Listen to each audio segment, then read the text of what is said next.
이 호세아의 말씀 종종 그 아모스 선지자와 함께 이제 비교를 합니다.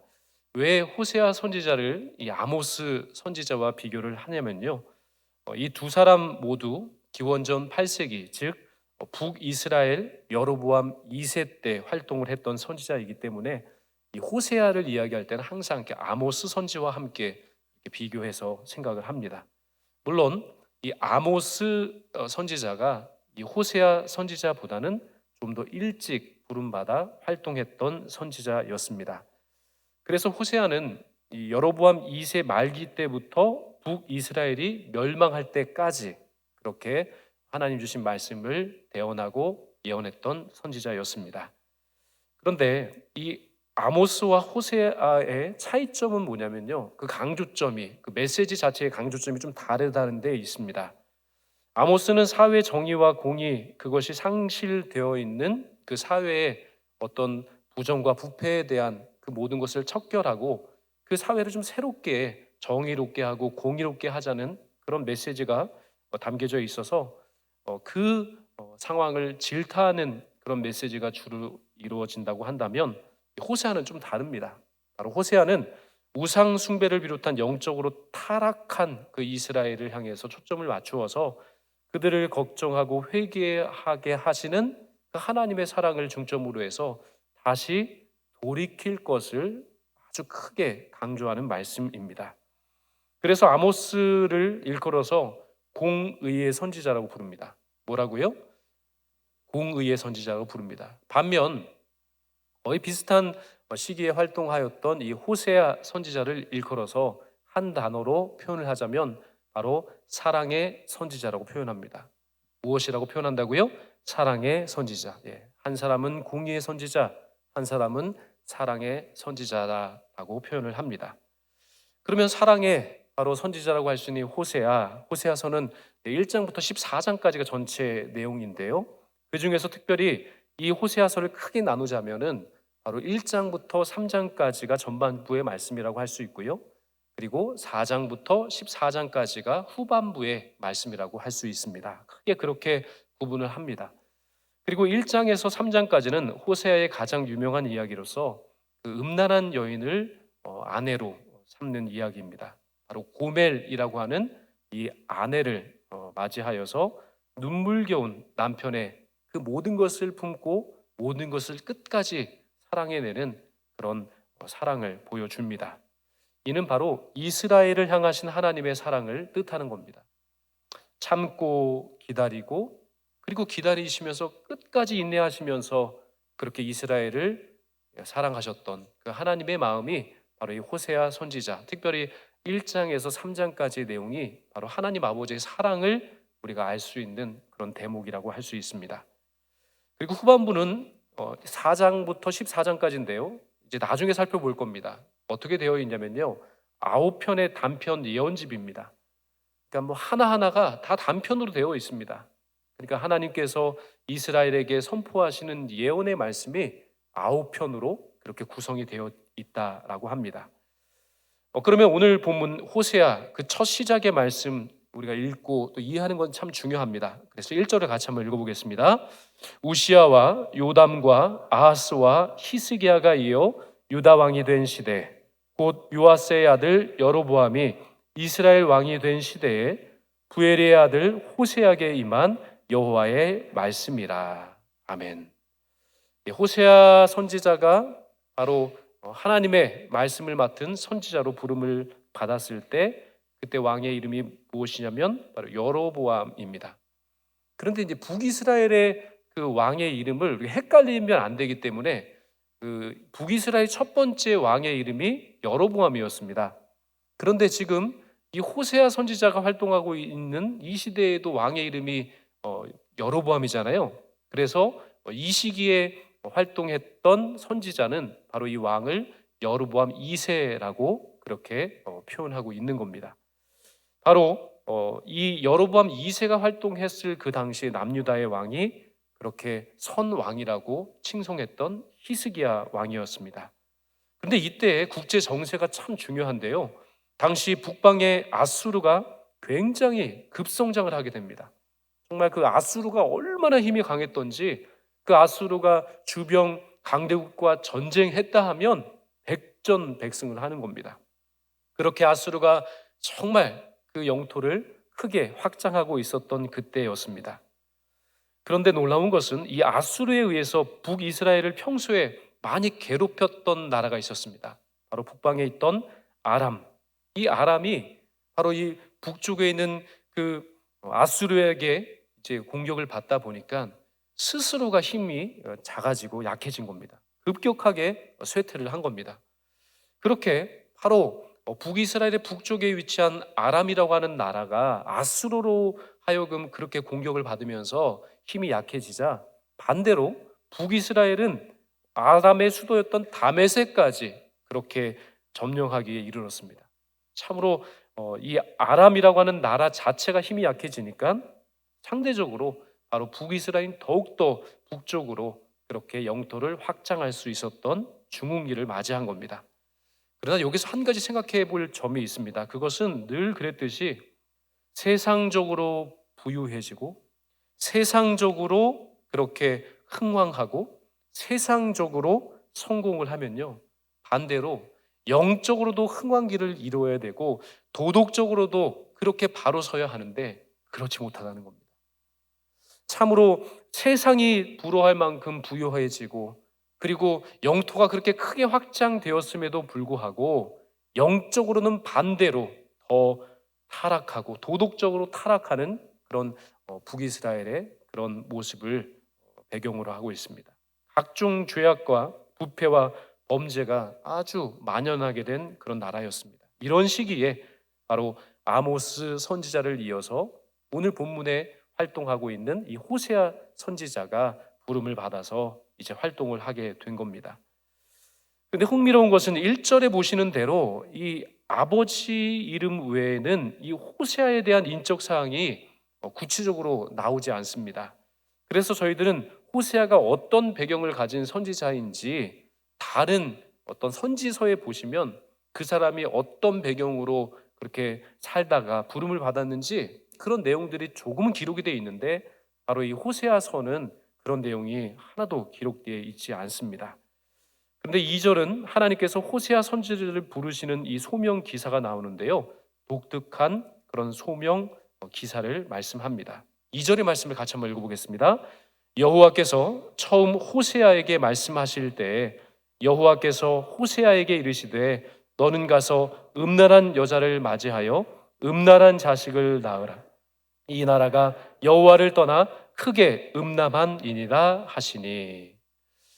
참 최근에 좀 많이 방영하고 있는 수요일 저녁마다 하고 있는 나는 땡땡이라고 하는 그런 프로가 있습니다. 거기에 보면요, 이제 조금 결혼을 하고 싶은 남녀들이 이렇게 출연을 합니다. 그래서 뭐 자기소개도 합니다. 자기는 뭐 자산이 얼마큼 있고 자기는 지금 어디 살고 있고 뭐 어느 대학에 나갔고 그러면서 남자도 그렇고 여자도 그렇고 내가 여러 가지로 정말 세상이 부러워할 만한 그런 모든 스펙을 가지고 있는 사람입니다라고 하는 것을 그 많은 사람들에게 알립니다. 그러면 그런 소개가 있은 다음에 그런 남녀 출연자들의 그런 첫인상이 조금은 변합니다. 그러니까 처음에는 그냥 인상이나 뭐 다른 부분들을 보고 이렇게 호감이 생겼다가 이제 자기를 소개하는 그런 시간이 지나고 나면 그때부터는 여러 호감이 조금씩은 바뀌게 되는 겁니다. 많은 사람들은 결혼을 할 때 그리고 이상형을 찾을 때 자기가 생각하는 기준을 따라서 그렇게 이상형을 찾습니다. 그래서 뭐 현숙한 뭐 여자를 구하기도 하고 뭐 능력 있는 남자를 또 찾기도 하고 여러 가지 본인이 생각했을 때 결혼하고 싶은 배우자의 상이 다 있지 않습니까? 지금 여기 계신 분들도 다 배우자의 상에 맞게 결혼을 하셨잖아요, 그렇죠? 대답이 없으시네요. 네. 다들 이상형에 맞춰서 정말 만나고 또 교제하시다가 결혼하셔서 자녀도 낳으시고 그렇게 행복한 또 결혼 생활을 하시지 않았습니까? 그런데 여러 이상형이 물론 다르겠지만 남자들이 좋아하는 그 여성상이 여러분은 어떻다고 생각하십니까? 남자들은 키 큰 여자를 좋아할까요? 자상한 여자를 좋아할까요? 네? 남자들은 키 큰 여자를 좋아할까요? 자상한 여자를 좋아할까요? 땡입니다. 남자들은 이쁜 여자를 좋아한다고 합니다. 연구에 따르면 뭐 그런 부분들이 다 이상형이 있겠지만은, 그러나 보통 남자들은 이쁜 여자를 좋아한다라고 하는 연구 결과가 있습니다. 그만큼 배우자를 선택하게 될 때 개인의 어떤 생각이 있고, 그리고 배우자에 대한 그런 마음들과 그런 이상형이 다 다른 겁니다. 그런데 오늘 성경에 보시면요, 하나님께서 이 호세아에게, 결혼을 앞둔 이 호세아에게 한 여자를 그렇게 소개시키셔서 결혼을 하게 하시는 겁니다. 그런데 하나님은 호세아를 부르시면서 음란한 여자를 아내로 맞이하라라고 말씀합니다. 성경에 보시면 이 예언자들은요, 하나님의 부르심을 받고, 그리고 어떤 상징적인 행동을 하게 될 때 거기에는 하나님의 뜻이 있고 말씀에 대한 어떤 중심의 내용이 그 행동과 그 모든 행위 가운데 나타나게 됩니다. 종종 바로 선지자의 어떤 행동을 통해서 상징적으로 하나님은 그 말씀을 전하고 싶을 때 그렇게 선지자에게 이렇게 행하라, 이렇게 하라라고 그렇게 명령을 하실 때가 있었습니다. 놀라운 것은 바로 이 호세아에게 하나님께서 명령하신 바로 그 명령은 음란한 여인을 아내로 맞이해서 지금 그렇게 결혼을 하면 된다라고 말씀하셨습니다. 그리고 호세아는 바로 하나님의 말씀에 철저히 순종하는 선지자였기 때문에 그 말씀에 순종하여서 바로 음란한 그 여자였던 이 고멜과 함께 결혼을 하게 됩니다. 그런데 오늘 본문 3절에 보시면요, 이 호세아는 이 고멜이라고 하는 이 여자와 결혼을 했는데, 바로 이 고멜이라고 하는 이 여자의 이름의 뜻이 뭐냐면 끝나다입니다. 그 이름의 뉘앙스가 좀 어떠세요? 끝나다. 좋으세요? 안 좋으세요? 느낌으로. 네? 느낌이 안 오시는구나. 그러니까 별로 좋지는 않습니다. 뭐 끝났다 이런 뜻이잖아요. 그렇죠? 망했다 뭐 이런 느낌이잖아요. 그렇죠? 그러니까 고멜이라고 하는 이름의 뜻은 끝났다라고 하는 뜻입니다. 그녀는 바로 음란한 여인으로서 삶이 어떻게 보면은 사람들이 바라고 추구하는 이상형의 그런 삶이 아니라 어떻게 보면 파탄난 삶이었습니다. 누가 보더라도 더 이상 희망을 꿈꿀 수 없는 그런 끝난 인생과도 같아 보였던 그런 여인이었습니다. 그런데 놀라운 것은 바로 이 여인과 함께 결혼한 이 호세아라고 하는 선지자의 이름의 뜻이 무엇인지 아십니까? 바로 하나님은 구원자이시다라고 하는 뜻입니다. 그렇게 파탄나고 완전히 끝나버린 인생과 같았던 이 여인과 결혼하라고 말씀하신 그 호세아 선지자의 뜻이 바로 구원자입니다. 호세아는 바로 이러한 여인을 아내로 맞이하게 된 겁니다. 이는 하나님께서 죄악으로 죽은 백성들을 구원하실 것이다 라고 하는 예언의 말씀이 바로 이 모든 과정을 통해서 보여주고 있는 겁니다. 호세아라고 하는 이름은 신약 성경에 보면 예수님이라고 하는 이름하고 뜻이 같습니다. 호세아, 여호수아, 예수님, 이 이름 뜻이 다 구원자라고 하는 뜻이 있는 겁니다. 그러므로 이 일은 죄로 끝난 저희들의 인생을 구원하신 그 예수 그리스도께서 저희 모두를 어떻게 보면 끝나서 더 이상 희망이 없고 더 이상 소생할 수 있는 어떤 희망을 갖지 못하는 우리 인생을 우리 주님께서 우리들을 신부로 맞이해 주실 것을 예언하고 계시는 말씀과도 같다 할 수 있습니다. 이제 호사야는 바로 고멜을 변함없이 사랑하고 용서해 줍니다. 마치 예수 그리스도께서 저희들을 용서해 주시고 저희들을 맞아주시고 저희들을 그렇게 신부로 맞아주시는 그런 모습과 동일하다고 할 수가 있습니다. 그리고 이어지는 본문의 4절에서 9절 말씀해 보시면 이 호세아하고 고멜 사이에 자녀가 몇 명 태어납니다. 몇 명이 태어난다고 하고 있죠? 3명이 태어납니다. 3명의 자녀가 출생하게 됩니다. 그리고 그 자녀의 이름이 중요한데요, 그 자녀의 이름이 이스르엘, 롤루하마, 로암미라고 하는 세 자녀를 하나님은 허락해 주신 겁니다.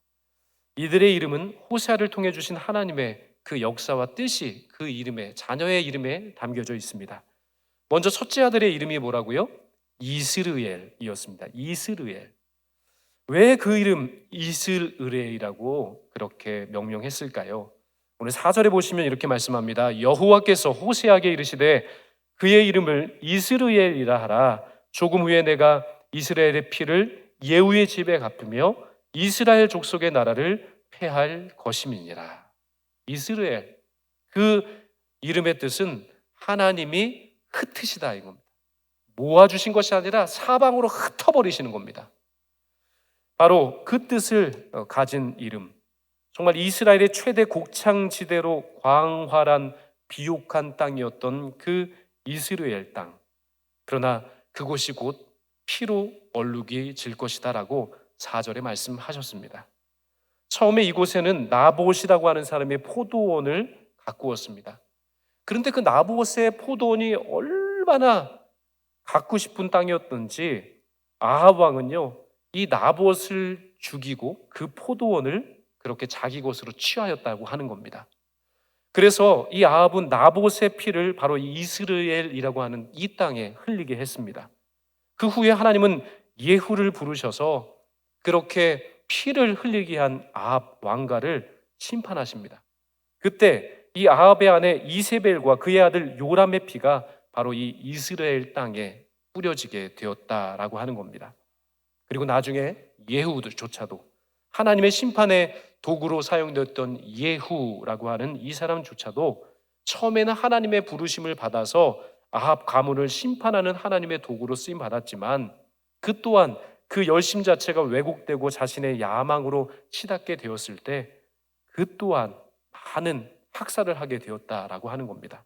이에 하나님은 예후 왕조도 심판하시겠다라고 말씀하십니다. 그리고 바로 이 예후 왕조의 몰락, 그것은 왕조의 몰락으로 끝나는 것이 아니라 바로 북이스라엘의 멸망으로 나중에 이어지게 됩니다. 실제로 예후 왕조의 마지막 왕이 바로 스가랴라고 하는 왕입니다. 이 스가랴라고 하는 왕의 이름은 나중에 12 선지자 중에 한 사람의 이름이 스가랴가 있습니다. 그 선지자 이름하고 같습니다. 그러나 그는 선지자가 아니라 왕입니다. 바로 북이스라엘의 마지막 왕 스가랴. 바로 스가랴가 죽은 후에 북이스라엘은 바로 30년 만에 멸망의 길을 걷게 되었다라고 하는 겁니다. 그리고 북이스라엘 백성들은 아수르 왕국 곳곳으로 그렇게 이스라엘이라고 하는 이름의 뜻처럼 사방으로 흩어지게 되었습니다. 하나님께서 북이스라엘을 흩으신 겁니다. 그리고 5절 말씀해 보시면 내가 이스라엘 골짜기에서 이스라엘의 활을 꺾으리라 하신 말씀이 있는데요. 이 말씀대로 결국은 북이스라엘은 멸망을 받게 되는 겁니다. 그리고 6절에서 7절, 오늘 본문의 6절에서 7절을 보시면 호세아의 둘째 이름이 나옵니다. 둘째는 아들일까요? 딸일까요? 아들이었으면 제가 여쭙지를 않습니다. 딸인 겁니다. 그 둘째 딸의 이름이 어떻게 기록되어 있냐면 바로 롤루하마라고 합니다. 롤루하마. 딸의 이름인데 왜 하마라고 지었는지 모르겠어요. 물론 히브리어이기 때문에 한글하고 이렇게 매칭은 되지 않습니다. 그러나 왜 하마일까요? 근데 이 하마라고 하는 것은 우리가 아는 그런 하마의 뜻이 아니라 바로 이 롤루 하마라고 하는 뜻은요. 그 앞에는 로자를 빼면요. 루하마라고 하는 말이 긍휼히 여김을 받다입니다. 루하마라고 하는 뜻은 긍정적이에요, 부정적이에요? 긍정적이죠. 왜냐하면 긍휼히 여김을 받다라고 하는 뜻이니까 얼마나 긍정적인 이름입니까? 그러나 그 앞에 로라고 붙으면요, 이게 반대말이 되는 겁니다. 루하마는 긍휼히 여김을 받는다이지만 그 앞에 로자가 붙어서 롤루하마라고 되면요, 긍휼히 여김을 받지 못한다 이겁니다. 정말 하나님께서 정말 용서하시고 사랑하시고 끝까지 참으시는 그 긍휼의 하나님이신데 바로 그 둘째 딸의 이름이 바로 롤루하마였습니다. 긍휼히 여기심을 받지 못했다. 결국 용서함을 받지 못했다라고 하는 그 이름의 뜻이었던 겁니다. 결국 하나님의 심판으로 말미암아 북이스라엘은 멸망하고 말 것입니다. 그런데요, 놀라운 것은 7절에 보시면 반면 북이스라엘은 하나님의 그 예언의 말씀을 통해서 멸망하지만 남유다에게는 희망적인 메시지를 선포하셨다는 겁니다. 참 물론 나뉜 땅이지만 그 같은 민족에게 하나님은 북이스라엘에게는 심판을 예언하셨지만 그 남유다의 백성들에게는 희망의 메시지를 선포하셨습니다. 유다 백성들은 긍휼히 여기셔서 구원하시겠다라고 하는 말씀입니다. 당시에 바로 이 남유다의 왕은 히스기야였습니다. 제가 서론에서 말씀드렸지 않습니까?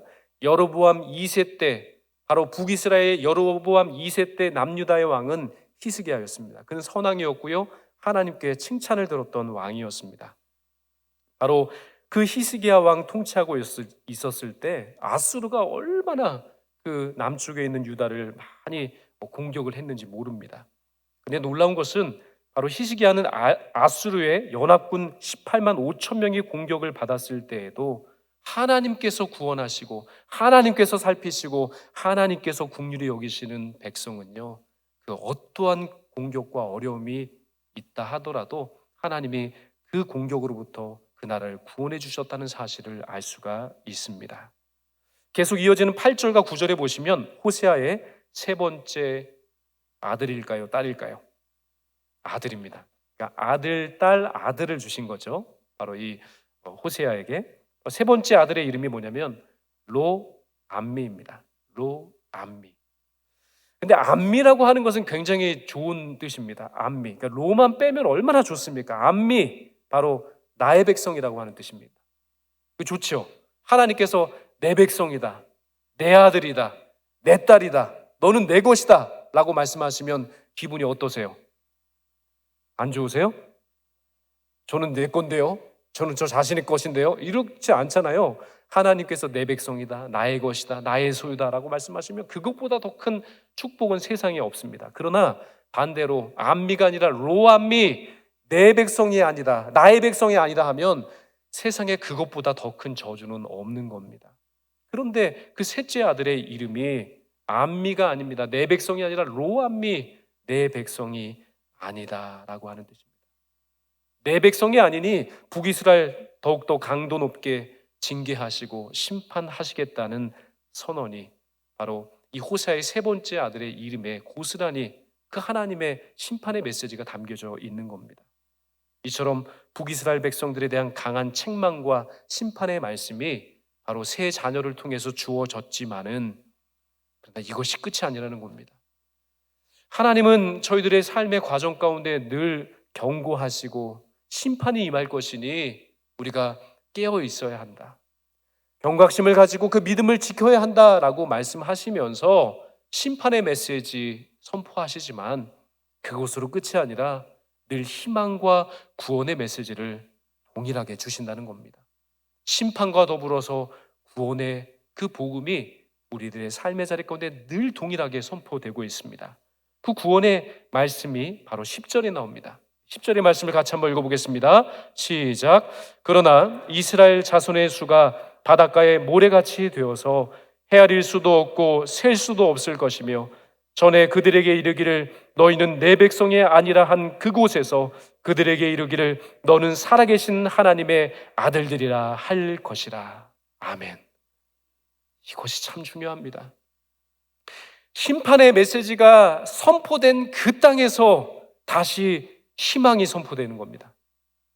절망의 땅 그곳에서 새로운 희망과 생명의 약속이 그곳으로부터 움트기 시작된다는 겁니다. 어디 다른 곳에서 시작되는 거 아닙니다. 나로부터 시작되는 겁니다. 다른 사람으로부터 시작되는 것이 아닙니다. 나로부터 시작되는 겁니다.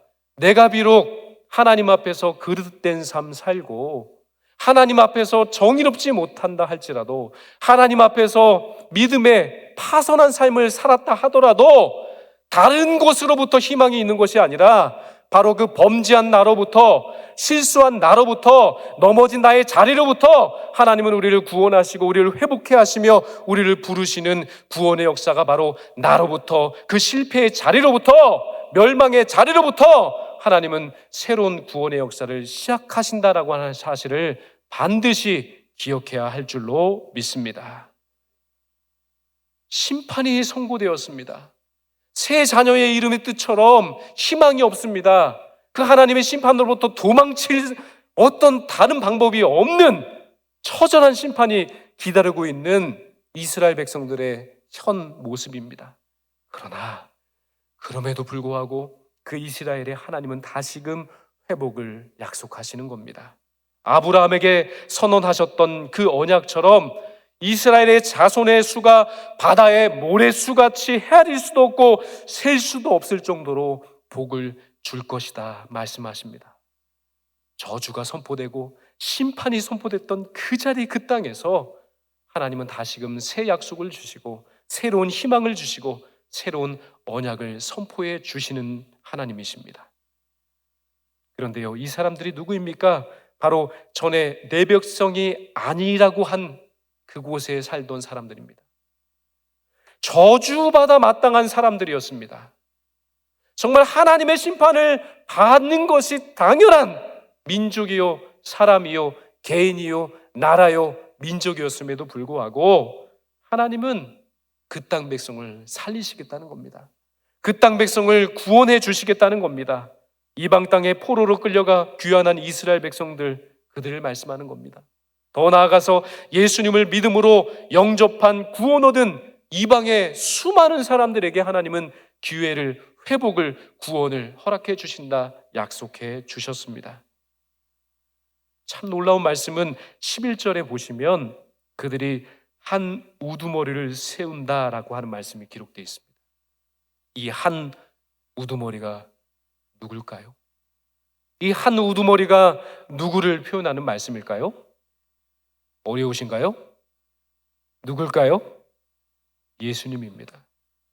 호세아 구원자, 여호수아 구원자, 신약의 예수 구원자, 바로 예수님입니다.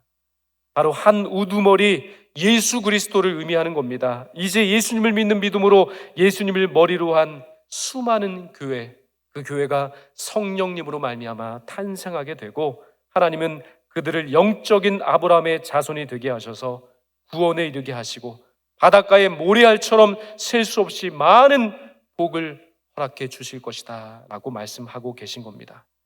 그러므로 오늘 이 말씀이 심판의 말씀으로 끝났다면 얼마나 기가 막힌 말씀이 되겠습니까? 그러나 심판으로 끝나는 것이 아니라 지극히 우리를 사랑하시고 지극히 우리를 기다리시고 지극히 우리를 돌보아 주시는, 기다리시고 인내하시고 참으시는 인자하신 하나님의 사랑이 바로 오늘 본문의 말씀에 고스란히 하나님의 사랑이 담겨져 있음을 고백하는 이 자리가 되기를 간절히 소망합니다. 저희들은 원래 고멜처럼 음란한 사람들이었습니다. 그러나 그럼에도 불구하고 호세아가 음란한 여인인 고멜을 아내로 맞이한 것처럼 예수님께서 이런 저희들을 알고서도, 이런 못난 우리들을 알고서도, 죄 많은 우리들을 알고서도, 정말 소망이 없는 우리들을 알고서도 저희들을 그렇게 거룩한 신부로서 우리 주님께서 맞아들여 주셨다는 사실을 반드시 기억해야 할 줄로 믿습니다. 하나님께서 이스라엘 백성들을 향해서 이스르엘, 그리고 롤루하마, 로암미라고 하는 그런 호세아 자녀들의 이름처럼 하나님은 그들을 흩어버리시고 긍휼히 여기지 아니하시고 내 백성 삼지 않겠다 하셨지만 그것으로 끝나는 하나님의 사랑이 아니라 끝내 마침내 예수 그리스도를 통해서 저희들을 구원하시고 마침내 저희 모두를 하나님 자녀, 하나님 아들, 하나님 딸, 하나님 백성 삼아 주셨는 줄로 믿습니다. 그러므로 2026년도를 시작하는 첫 번째 수요일, 바로 오늘, 바로 이 호세아 1장 1절로 11절 주시는 이 말씀을 통하여서 저희들 절대로 포기하지 아니하시는 하나님의 깊이 있는 사랑, 오래 참으시는 사랑, 영원히 변치 않는 사랑을 깊이 마음에 새기는 이 시간이 되기를 간절히 소망합니다. 그래서 저희들의 어떤 모습에도 결코 저희들을 향해서 말씀하신 사랑을 포기하지 아니하시는 그 사랑에 다시금 응답하셔서 이제 하나님을 사랑하되 더욱더 사랑하시는 그런 복된 2026년 한 해의 삶이 되시기를 주님의 이름으로 축원드립니다.